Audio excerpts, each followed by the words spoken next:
ನಮಸ್ಕಾರ ವೀಕ್ಷಕರೇ, ಎಲ್ಲರಿಗೂ ಕ್ಯಾಲೆಂಡರ್ ಬದಲಾವಣೆ ದಿನದ ಶುಭಾಶಯಗಳು. 2026ನೇ ವರ್ಷದಲ್ಲಿ ಭಾರತ ಇನ್ನಷ್ಟು ಸಮೃದ್ಧಿಯಾಗಲಿ, ಪ್ರತಿಯೊಬ್ಬ ಭಾರತೀಯನ ಜೀವನ ಸುಧಾರಣೆಯಾಗಲಿ ಅಂತ ಆ ದೇವರಲ್ಲಿ ಪ್ರಾರ್ಥಿಸ್ತಾ ಇಂದಿನ ಸಂಚಿಕೆಯನ್ನ ಆರಂಭಿಸ್ತಾ ಇದ್ದೀವಿ. 2026ರಲ್ಲಿ ಬಿಜೆಪಿ ಪಾಲಿಗೆ ದೊಡ್ಡ ರೆಸಲ್ಯೂಷನ್ ಆಗಿರೋದು ಬಂಗಾಳದ ಎಲೆಕ್ಷನ್. ಮಮತಾ ಪಕ್ಷವನ್ನ ಕಟ್ಟಿ ಹಾಕೋದಕ್ಕೆ ಬಿಜೆಪಿ ದೊಡ್ಡ ರಣತಂತ್ರ ಮಾಡ್ತಾ ಇದೆ ಅನ್ನೋದನ್ನ ಎಲ್ಲರೂ ಅಂದಾಜಿಸ್ತಾ ಇದ್ದಾರೆ. ಆದ್ರೆ ವಾಸ್ತವದಲ್ಲಿ ತೃಣಮೂಲ ಕಾಂಗ್ರೆಸ್ಗಿಂತ ಹೆಚ್ಚಾಗಿ ಅಮಿತ್ ಶಾ ದೃಷ್ಟಿ ನೆಟ್ಟಿರೋದು ಬಂಗಾಳ ಬಿಜೆಪಿಯತ್ತ. ಅತಿ ದೊಡ್ಡ ಇಂಟರ್ನಲ್ ಆಪರೇಷನ್ ಮೂಲಕ ಹೊಸ ಇತಿಹಾಸವನ್ನ ಬರೆಯೋದಕ್ಕೆ ಅಮಿತ್ ಶಾ ಮುಂದಾಗಿದ್ದಾರೆ. ಶಾ ನಿರ್ಧಾರ ಬಂಗಾಳದ ಬಿಜೆಪಿ ನಾಯಕರಿಗೆ ಶಾಕ್ ಕೊಡ್ತಾ ಇದೆ. ಇನ್ನೊಂದು ದಿಕ್ಕಲ್ಲಿ ಹೇಗಿದ್ದ ಬಂಗಾಳ ಹೇಗಾಯ್ತು ಅನ್ನೋ ರಿಪೋರ್ಟ್ ಕೂಡ ಬರ್ತಾ ಇದೆ. ಒಂದು ಕಾಲದಲ್ಲಿ ಆರ್ಥಿಕತೆಯಲ್ಲಿ ಭಾರತದಲ್ಲೇ ಟಾಪ್ ರಾಜ್ಯವಾಗಿದ್ದ ಬಂಗಾಳ ಈಗ ಹಂತ ಹಂತವಾಗಿ ನೆಲ ಕಚ್ಚಿದ್ದು ಹೇಗೆ ಅನ್ನೋ ವಿಚಾರಗಳು ಮುನ್ನೆಲೆಗೆ ಬಂದಿವೆ. ಇದೆಲ್ಲವನ್ನ ಒನ್ ಬೈ ಒನ್ ವಿವರಿಸ್ತಾ ಹೋಗ್ತೀವಿ. ಈ ವಿಡಿಯೋವನ್ನ ತಪ್ಪದೆ ಕೊನೆ ತನಕ ನೋಡಿ. ಅದಕ್ಕೂ ಮುನ್ನ ಮೀಡಿಯಾ ಮಾನ್ಸ್ಟರ್ ಚಾನಲ್ ನ ತಪ್ಪದೆ ಸಬ್ಸ್ಕ್ರೈಬ್ ಮಾಡಿ. ಎಸ್, ಊರುದ್ಧಾರ ಮಾಡೋ ಮುನ್ನ, ಊರಿಗೆಲ್ಲ ಬುದ್ಧಿ ಹೇಳೋ ಮುನ್ನ ಮೊದಲು ನೀನು ಹೇಗಿದ್ದೀಯಾ, ನಿನ್ನ ಮನೆ ಹೇಗಿದೆ ಅನ್ನೋದನ್ನ ಸರಿಯಾಗಿ ನೋಡ್ಕೊ ಅನ್ನೋ ಮಾತು ಕೂಡ ಒಂದಿದೆ. ಬೇರೆ ಬೇರೆ ಸಂದರ್ಭಗಳಲ್ಲಿ ಇದು ಬೇರೆ ಬೇರೆ ರೀತಿಯ ಅರ್ಥಗಳನ್ನ ಕೊಡುತ್ತೆ.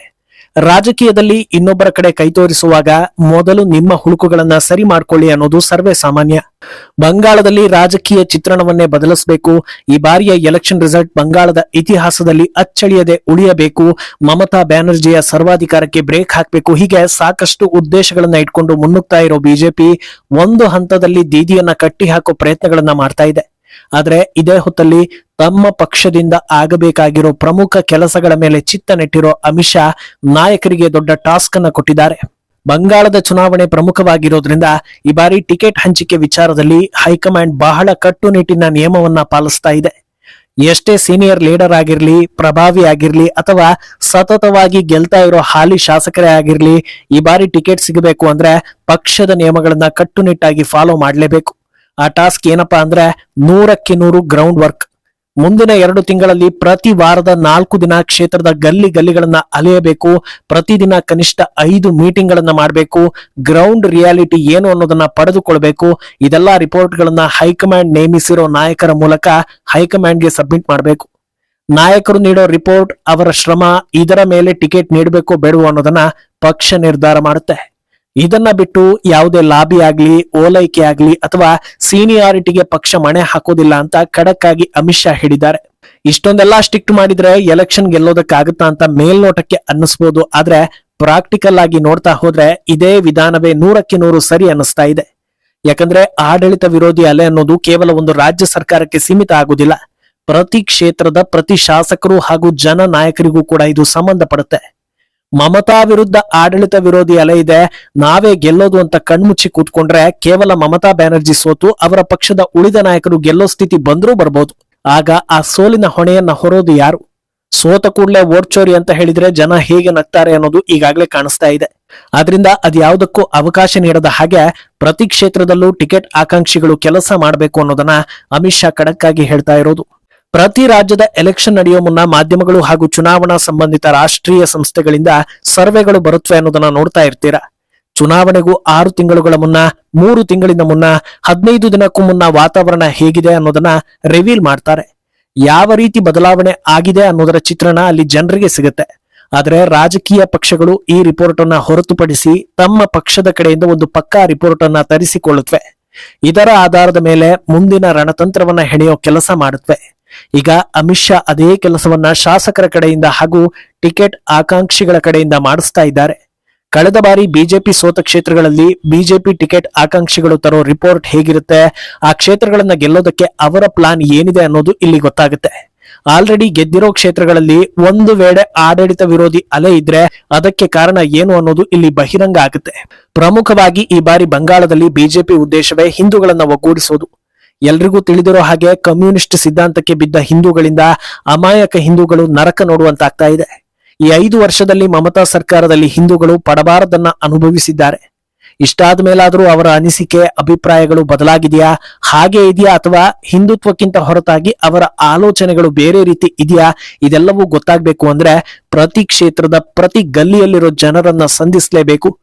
ವಿಪಕ್ಷ ನಾಯಕ ಸುವೇಂದು ಅಧಿಕಾರಿ ನೇತೃತ್ವದಲ್ಲಿ ಹಿಂದುತ್ವ ಮೊದಲಿಗಿಂತ ಈಗ ಗಟ್ಟಿಯಾಗಿದೆ ಅನ್ನೋದು ಕಣ್ಣಿಗೆ ಕಾಣಿಸ್ತಾ ಇದೆ. ಸುವೆಂದು ನೇತೃತ್ವದ ಹೋರಾಟ ಆಂದೋಲನಗಳಿಗೆ ಜನರು ಸೇರ್ತಾ ಇರೋ ಪ್ರಮಾಣದಿಂದ ಒಂದಷ್ಟು ಹಿಂಟ್ ಹೈಕಮಾಂಡ್ಗೆ ಸಿಕ್ಕಿದೆ. ಆದ್ರೆ ಅದು ಗ್ರೌಂಡ್ ರಿಯಾಲಿಟಿಯಲ್ಲೂ ಕಾಣಿಸಿದ್ರೆ ಮುಂದಿನ ದಾಳವನ್ನ ಉರುಳಿಸೋದು ಸುಲಭ ಆಗುತ್ತೆ. ಅಂದಹಾಗೆ ಈ ಗ್ರೌಂಡ್ ಲೆವೆಲ್ ಸಂಘಟನೆಯೇ ಬಿಜೆಪಿಗೆ ಅತ್ಯಂತ ದೊಡ್ಡ ಮಟ್ಟದಲ್ಲಿ ಸಹಕಾರಿಯಾಗ್ತಾ ಇರೋದು. ಹರಿಯಾಣ, ದೆಹಲಿ, ಮಹಾರಾಷ್ಟ್ರ ಎಲ್ಲಾ ಕಡೆಗಳಲ್ಲೂ ಕೂಡ ಬಿಜೆಪಿ ತಳಮಟ್ಟದಿಂದಲೇ ಎಲ್ಲವನ್ನು ಒಗ್ಗೂಡಿಸುವ ಹಾಗೂ ಅವಲೋಕಿಸುವ ಕೆಲಸ ಮಾಡಿದೆ.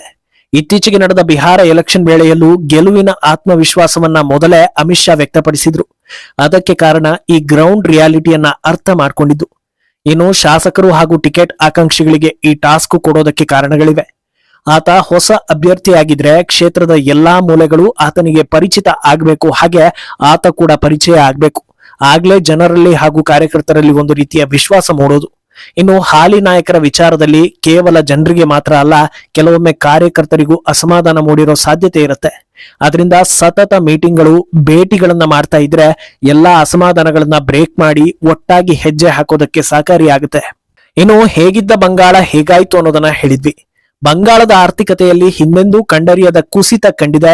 ಕೈಗಾರಿಕೆಗಳು, ಫ್ಯಾಕ್ಟರಿಗಳೆಲ್ಲ ಗುಡ್ ಬೈ ಹೇಳ್ತಾ ಇದೆ ಅನ್ನೋದನ್ನ ಹೇಳಿದ್ವಿ. ಆದ್ರೆ ಒಂದು ಕಾಲದಲ್ಲಿ ಬಂಗಾಳ ಹೇಗಿತ್ತು ಅನ್ನೋದನ್ನ ಕೇಳಿದ್ರೆ ಖಂಡಿತ ಅಚ್ಚರಿ ಆಗುತ್ತೆ. 1960ರ ಕಾಲಘಟ್ಟಕ್ಕೂ ಮುನ್ನ ಪಶ್ಚಿಮ ಬಂಗಾಳ ಅನ್ನೋದು ಭಾರತದಲ್ಲಿ ದೊಡ್ಡ ಹೆಸರು. ಕೋಲ್ಕತ್ತಾ ನಗರಿ ಅಂದ್ರೆ ಅದು ಉದ್ಯೋಗಾಕಾಂಕ್ಷಿಗಳ ಕನಸಿನ ತಾಣ. ಟಾಪ್ 3ರಲ್ಲಿ ಗುರುತಿಸಿಕೊಂಡಿದ್ದ ಬಂಗಾಳದಲ್ಲಿ ಇನ್ವೆಸ್ಟ್ ಮಾಡೋದಕ್ಕೆ ದೇಶ ವಿದೇಶಗಳ ಉದ್ಯಮಿಗಳು ಪೈಪೋಟಿ ಮೇಲೆ ಬರ್ತಾ ಇದ್ರು. ಆದ್ರೆ 1960ರ ಬಳಿಕ ಹಂತ ಹಂತವಾಗಿ ಕಮ್ಯುನಿಸ್ಟ್ ಐಡಿಯಾಲಜಿಗಳು ಬರ್ತಾ ಹೋದ್ವು. ಆಗ್ಲೇ ಆರ್ಥಿಕತೆಯಲ್ಲಿ ಟಾಪ್ ಇದ್ದ ಬಂಗಾಳಕ್ಕೆ ವಕ್ರ ದೆಸೆ ಶುರುವಾಗ್ತಾ ಹೋಗೋದು. 60ರ ದಶಕದಲ್ಲಿ 127% ಇದ್ದ ಬಂಗಾಳದ ಪರ್ ಕ್ಯಾಪಿಟಾ ಇನ್ಕಮ್ 80ರ ದಶಕದ ಹೊತ್ತಲ್ಲಿ 96%ಗೆ ಬಂದು ಬಿದ್ದಿರುತ್ತೆ. ಆಗ್ಲೇ ಅದನ್ನ ಡೆತ್ ಕ್ರಾಸ್ ಅಂತ ಕರೆದಿರ್ತಾರೆ. ಪರಿಸ್ಥಿತಿ ಹೇಗೆ ಬದಲಾಗ್ತಾ ಹೋಗುತ್ತೆ ಅಂದ್ರೆ, ಒಂದು ಕಾಲದಲ್ಲಿ ಬಂಗಾಳದಲ್ಲಿ ಇನ್ವೆಸ್ಟ್ ಮಾಡೋದಕ್ಕೆ ಮುಂದಾಗ್ತಾ ಇದ್ದವರನ್ನ ಬಂಡವಾಳಶಾಹಿಗಳು ಅಂತ ಕರೀತಾರೆ. ಕಮ್ಯುನಿಸ್ಟ್ ಐಡಿಯಾಲಜಿಯಂತೆ ಅವರಿಗೆಲ್ಲ ಗೇರಾವ್ ಹಾಕಲಾಗುತ್ತೆ. ಬಂಗಾಳದಲ್ಲಿ ಯಾರಾದ್ರೂ ಕೈಗಾರಿಕೆಗಳನ್ನ ಸ್ಥಾಪಿಸೋದಕ್ಕೆ ಪ್ರಯತ್ನ ಪಟ್ರೆ ಅವರನ್ನ ರಾಜಕೀಯವಾಗಿ ಟಾರ್ಗೆಟ್ ಮಾಡಲಾಗುತ್ತೆ. ಇಷ್ಟಾದ ಮೇಲೂ ಬಂಗಾಳದ ಕಡೆಗೆ ಯಾರು ಬರ್ತಾರೆ ಅನ್ನೋ ಹಾಗೆ ಎಲ್ಲರೂ ಬೇರೆ ಬೇರೆ ರಾಜ್ಯಗಳತ್ತ ಮುಖ ಮಾಡ್ತಾರೆ.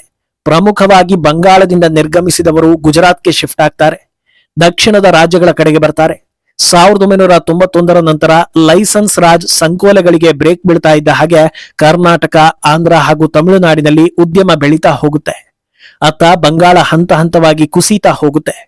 ಪರಿಣಾಮ 1990ರಿಂದ 2010ರ ಒಳಗೆ 15ನೇ ರ್ಯಾಂಕ್ನಲ್ಲಿದ್ದ ಬಂಗಾಳ 21ನೇ ಸ್ಥಾನಕ್ಕೆ ಬಂದು ಬೀಳುತ್ತೆ. ಇಷ್ಟಾದ್ರೂ ಬಂಗಾಳಕ್ಕೆ ಒಂದು ಅವಕಾಶ ಬರುತ್ತೆ.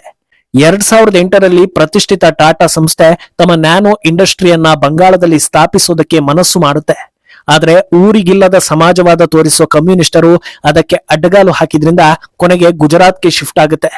ಈ ಪಾತಾಳಮುಖಿ ಬದಲಾವಣೆ ಕಾಣೋ ಹೊತ್ತಲ್ಲಿ ಬಂಗಾಳದಲ್ಲಿ ಸಿಎಂ ಆಗಿದ್ದವರು ಯಾರಪ್ಪ ಅಂದ್ರೆ, ಒಂದು ಜ್ಯೋತಿ ಬಸು, ಬರೋಬ್ಬರಿ 23 ವರ್ಷ ಆಳಿದ್ರು. ನಂತರ ಬುದ್ಧದೇವ್ ಭಟ್ಟಾಚಾರ್ಯ 10 ವರ್ಷಗಳ ಕಾಲ ಆಳಿದ್ರು. ನಂತರ ಬಂದ ಮಮತಾ 14 ವರ್ಷ ನಾಟ್ಔಟ್. ಈ ಮೂವರು ಕೂಡ ಕಮ್ಯುನಿಸ್ಟ್ ಸಿದ್ಧಾಂತಗಳನ್ನ ಪಾಲಿಸಿದವರೇ. ಸದ್ಯ ಬಂಗಾಳ ದೇಶದಲ್ಲಿ 24ನೇ ಸ್ಥಾನಕ್ಕೆ ಬಂದು ಬಿದ್ದಿದೆ. ಆದ್ರಿಂದ ಬಂಗಾಳದ ಹಣೆ ಬರಹವನ್ನ ಬದಲಿಸಿದ ಹೆಗ್ಗಳಿಕೆ ಈ ಮೂವರಿಗೆ ಸಲ್ಲುತ್ತೆ ಅಂತ ಈ ಆರ್ಟಿಕಲ್ ಬರೆದವರು ಹೇಳ್ತಾ ಇದ್ದಾರೆ. ಒಟ್ನಲ್ಲಿ ಎಲ್ಲರೂ ಒಂದೇ, ಸಮಾಜವಾದ, ಜಾತ್ಯತೀತ ಅಂತ ಯಾವುದೋ ದೇಶದಲ್ಲಿ ಯಾರೋ ಮಾಡಿದ ಹೋರಾಟವನ್ನ ಕಂಡಲ್ಲಿ ಅಪ್ಲೈ ಮಾಡೋದಕ್ಕೆ ಹೋದ್ರೆ ಹೀಗೆ ಆಗುತ್ತೆ ಅನ್ನೋದಕ್ಕೆ ಇದು ಬೆಸ್ಟ್ ಎಕ್ಸಾಂಪಲ್. ಎಲ್ಲರೂ ಒಂದೇ ಅಂತ ಹೇಳ್ತಾನೆ ಎಲ್ಲರನ್ನೂ ಒಂದೇ ಸಲ ಬೀದಿಗೆ ತಂದ್ಬಿಟ್ಟಿದ್ದಾರೆ. ಮುಂದೇನಾಗುತ್ತೆ ಅನ್ನೋದನ್ನ ಕಾದು ನೋಡ್ಬೇಕು. ಈ ಬಗ್ಗೆ ನಿಮ್ಮ ಅಭಿಪ್ರಾಯವನ್ನ ತಪ್ಪದೆ ಕಮೆಂಟ್ ಮೂಲಕ ತಿಳಿಸಿ.